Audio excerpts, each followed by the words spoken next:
इस्लामाबाद और रावलपिंडी में मूसलाधार बारिश से जलथल एक सड़कें और गलियां पानी में डूब गईं। सी6 में इंदरपास पानी से भर गए। पानी घरों में दाखिल। जुड़वा शहरों के कई इलाकों में बिजली की फराहमी मुतासिर। नालालई में तोगयानी कटारिया के मकाम पर पानी की सतह 19 फीट तक जा पहुंची। गवाल मंडी में 16 फीट रिकॉर्ड। मुल्हिका आबादी को अलर्ट जारी कर दिया गया। रावलपिंडी में रेन इमरजेंसी नाफिज। नशेबी इलाकों में निकासी आप के लिए हैवी मशीनरी तैनात। झेलम, गुजरात और कंदिया में भी बारिश। नशेबी इलाके डूब गए। आज इस्लामाबाद, पंजाब और केपी में बारिश मुतवक्के। शमाली, मशरकी बलूचिस्तान, गिलगित और कश्मीर में बारिश का इम्कान। मरी गलियात और पहाड़ी इलाकों में लैंडस्लाइडिंग का खतरा है।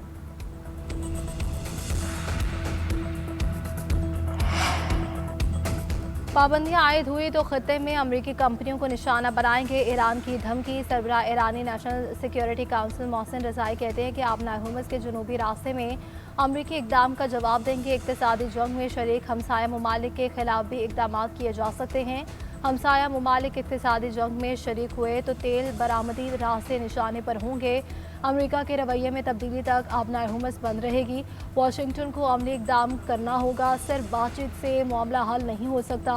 स्पीकर बाकर कालिबाफ बोले कि अमेरिका ने इसराइल के लिए अपने इत्तेहादियों को सलामती खतरे में डाल दी।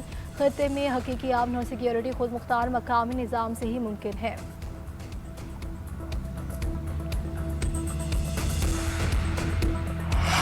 दुश्मन के सामने ज़िल्लत आमेज़ तौर पर नहीं झुकेंगे। हम जंग ना अमन की इस सूरत हाल से बाहर निकलना चाहिए।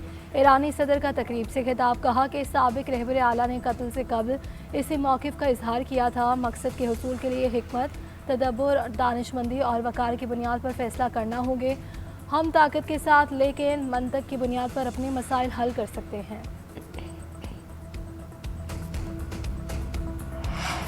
ईरानी फ़ौज का अस्करी पॉलिसी को दिफाई से जारहाना अंदाज में तब्दील करने का ऐलान। Army chief major general Hamir Hatmi कहते हैं कि दिफाई क़ुव्वत ने दुश्मनों को सियासी हल कबूल करने पर मजबूर किया। वज़ीरान के कमांडर इन चीफ अहमद वहीदी ने कहा कि दुश्मनों के ख़तरात से निपटने के लिए मजबूत दिफाई हसार कायम कर लिया। ज़ालिमाना पाबंदियों के बावजूद दिफाई तैयारियाँ काबिल सताइश है।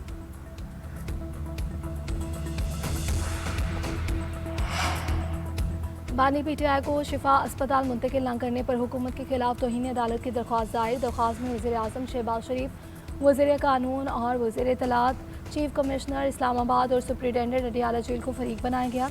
दरख्वास्त में जवाब दहिंदगान को तौहीन अदालत का मुर्तकब करार देकर सज़ा देने की इस्तदा की गई।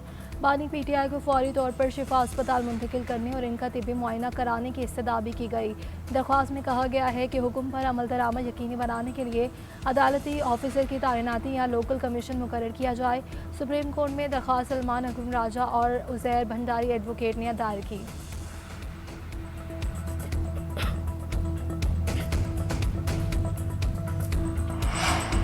बानी पीटीआई की अस्पताल मुंतकिली के खिलाफ नजरसानी की हुकूमती दरख्वास्त दायर। वफाकी हुकूमत ने मुकदमे की जल्द समाअत की दरख्वास्त दायर कर दी। दरख्वास्त चीफ कमिश्नर इस्लामाबाद की जानिब से दायर की गई। दरख्वास्त में बानी पीटीआई को निजी अस्पताल मुंतकिल करने के अहकामात को चैलेंज किया गया। दरख्वास्त में कहा गया है कि मामला सिर्फ तिब्बी सहूलियात का नहीं बल्कि मुतल्लिका कानूनी और आइनी दायरा इख्तियार का है। अदालती हुक्म वक्त की पाबंदी पर मबनी था, इसलिए मामले की फौरी समाअत ज़रूरी है। 18 अगस्त 2026 के अदालती हुक्म पर नजरसानी करके इसे वापस लिया जाए।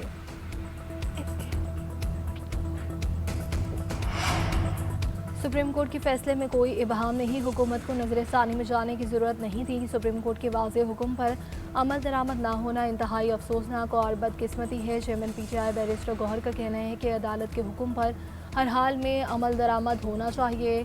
बानी पीटीआई को शिफा अस्पताल मुंतकिल किया जाए। हुकूमत का मौजूदा तरीक़ाकार जमहूरी उसूलों के मुनाफी है। अगर इतनी बड़ी जमात के साथ भी गैर जमहूरी रवैया इख्तियार करेंगे तो फिर हमें पार्लियामेंट में बैठने की ज़रूरत नहीं। सलमान अकरम राजा ने कहा कि तौहीन अदालत की दरख्वास्त को अगले हफ्ते जल्द समाअत के लिए मुकर्रर किया जाए और फैसला देने वाले बेंच के सामने ही लगाया जाए। हुकूमत की जानिब से सिक्योरिटी और ट्रैफिक रुकावटों की वजाहतें बेबुनियाद है। सिक्योरिटी का कोई ऐसा मसला नहीं था जिसकी बुनियाद पर अदालती हुक्म पर अमल दरामद ना किया जाता। हुकूमत ने पहले से पिम्स में एक टीम मौजूद रखी हुई थी।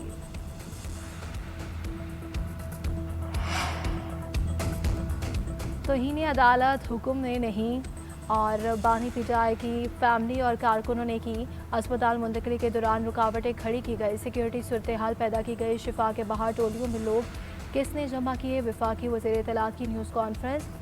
कहा कि अदालत ने हुक्म दिया था कि कोई बयानबाजी नहीं होगी, लेकिन मीडिया टॉक की गई। इंतज़ामिया ने अदालती हुक्म पर पूरी तरह अमल किया। शुरू से यही मौक़िफ़ रहा कि सेहत पर सियासत ना की जाए। बानी पीटीआई जब वज़ीर आज़म थे तो मुखालिफिन की सेहत पर तंज करते थे। कुछ वकला ने बार एसोसिएशन को मुलव्वस करने की कोशिश की। बार एसोसिएशन ने वाज़ेह किया कि पीटीआई के सियासी एजेंडे के लिए इनका नाम इस्तेमाल ना किया जाए। बानी पीटीआई के दस्तखत हासिल करने के लिए वकील का जिगर सुप्रिटेंडेंट को खत। बानी के वकील खालिद यूसुफ चौधरी ने लिखा, तौहीन अदालत की दरख्वास्त के लिए बानी पीटीआई से पावर ऑफ अटर्नी लेना है। पावर ऑफ अटर्नी पर बानी के दस्तखत और अंगूठे के निशानात लगवा कर दें। वकील के मुताबिक वो 20 अगस्त को 3 पावर ऑफ अटर्नी लेकर अडियाला जेल गए, मगर दस्तखत कराने की इजाज़त नहीं दी गई।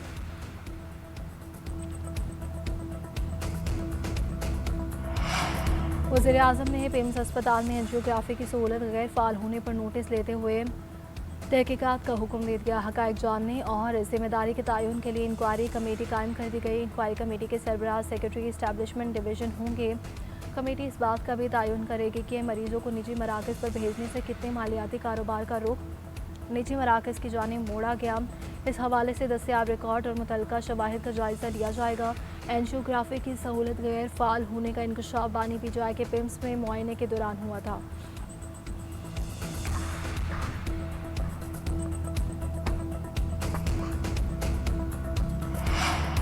27 नवंबर को इस्लामाबाद की जानिब लॉन्ग मार्च होगा। अब 20 लाख की बजाय 40 लाख लोग लेकर जाएंगे। वज़ीर आला KP सुहेल आफरीदी का हंगों में खिताब।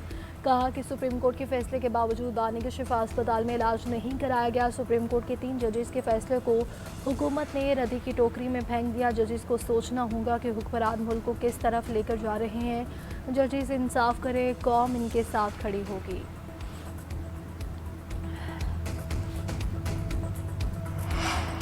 पेट्रोलियम मसनूआत की कीमतों में कमी के लिए जमात इस्लामी का धरना जारी। मीर जमात इस्लामी हाफिज नईमुर रहमान का लाहौर में खिताब। कहा कि हुकूमत को पेट्रोलियम लेवी का भत्ता ख़त्म करना पड़ेगा। मसला पेट्रोल का नहीं, हर घर के चूल्हे का है। लेवी और हमारे टैक्सेस से हुकूमती शाखर्चियाँ चल रही हैं। तेल की आलमी मार्केट के असरात बांग्लादेश और भारत के लिए नहीं, सिर्फ पाकिस्तान के लिए क्यों हैं। वज़ीर आला पंजाब ने अपने लिए 11 अरब का जहाज़ ख़रीदा और गरीबों के लिए बनाए गए सरकारी स्कूल प्राइवेट कर दिए। पंजाब सिर्फ लाहौर का नाम नहीं, जनूबी पंजाब में सेहत की सहूलतें क्यों नहीं हैं। तुम लेवी ख़त्म नहीं करोगे, हम धरना ख़त्म नहीं करेंगे। अपने हक़ के लिए लड़ना सबसे बड़ी खिदमत है।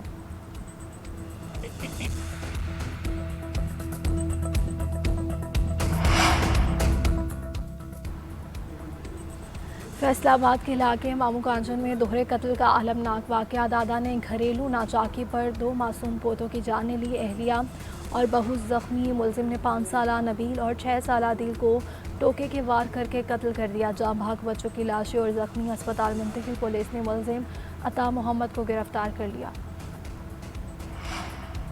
टेक्सला में टिकटॉकर शम्सो बीबी उर्फ आयशा गुलामा के कत्ल का मामला हल। पुलिस के मुताबिक मकतूला के बाप और भाई ने मिलकर गैरत के नाम पर कत्ल करवाया।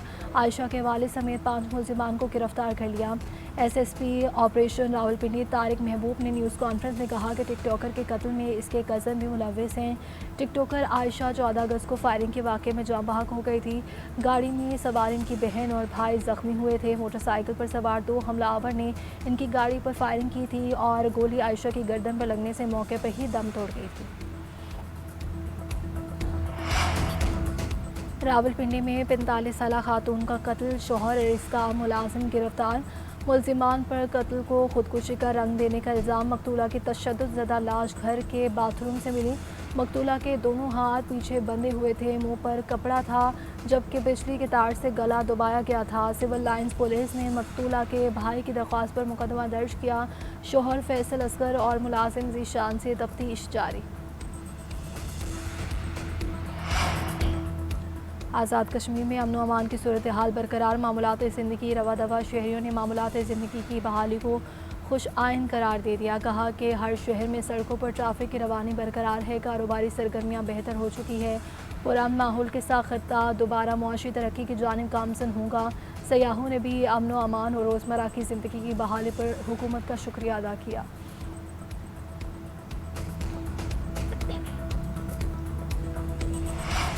फितनल हिंदुस्तान के दहशतगर्दों से अहल खाना की लातालुकी का सिलसिला जारी। दहशतगर्द लाइबा नज़र से अहल खाना ने मुकम्मल लातालुकी का ऐलान कर दिया। कहा कि मेरी बेटी लाइबा 8 जुलाई को घर से निकली थी, जिसके बाद से इससे रब्ता मुनक़ता है। हमें मालूम नहीं कि लाइबा नज़र कहाँ और किसके साथ थी। अगर लाइबा नज़र किसी गैर कानूनी सरगर्मी में मुलविस पाई गई तो इसके फ़ेल के साथ ख़ानदान का कोई ताल्लुक़ नहीं होगा। फितनल हिंदुस्तान की शरपसंद कार्रवाइयों के बायस इनके ख़ानदान वाले भी नफ़रत और लातालुकी का इजहार कर रहे हैं।